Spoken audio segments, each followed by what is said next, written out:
आज आपण बनवणार आहोत सोड्याचा अजिबात वापर न करता पण एकदम मस्त कुरकुरीत अशी मूग डाळीची भजी।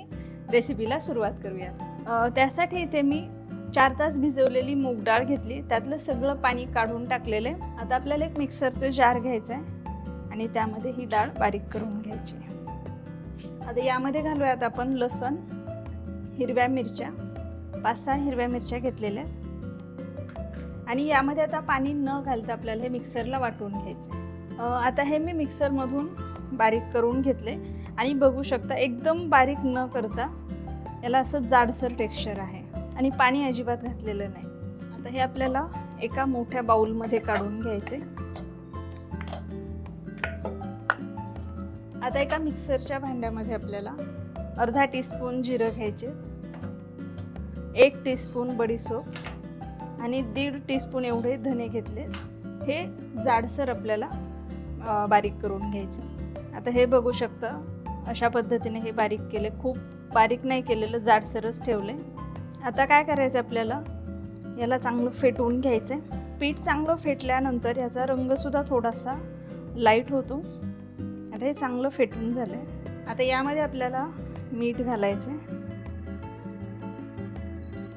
कोथिंबीर घालायची बारीक चिरून घेतली, बारीक चिरलेला कांदा घालायचा, बारीक चिरून घेतलेला कढीपत्ता आहे, 10-12 पानं घेतली होती कढीपत्त्याची, आपण तयार करून घेतलेलं धने जिरे आणि बडीशेपची पूड घालायची आणि याला बाइंडिंग चांगलं येण्यासाठी 2 टेबलस्पून बेसन पीठ घालायचं।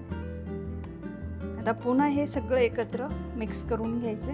आता आपल्याला साधारण 2 ते 3 टीस्पून एवढं गरम तेल घेतले, कडकडीत गरम तेल आहे आणि त्यामध्ये आपल्याला हिंग घालायचं आहे थोडंसं आणि हे गरम तेल आता यामध्ये घालायचं आहे। आता हे तेल आपण व्यवस्थित मिक्स करून घेऊयात।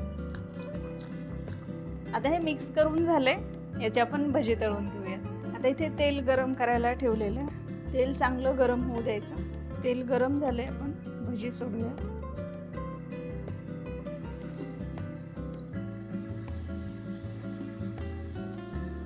भजी तळताना गॅसची फ्लेम आपल्याला मीडियमच ठेवायची, म्हणजे भजी छान तळतात आतपर्यंत।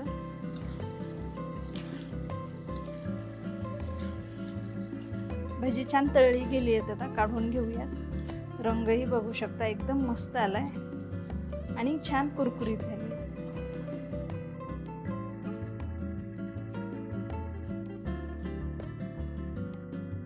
तर आपली मस्त कुरकुरीत अशी मूग डाळीची भजी तयार आहे।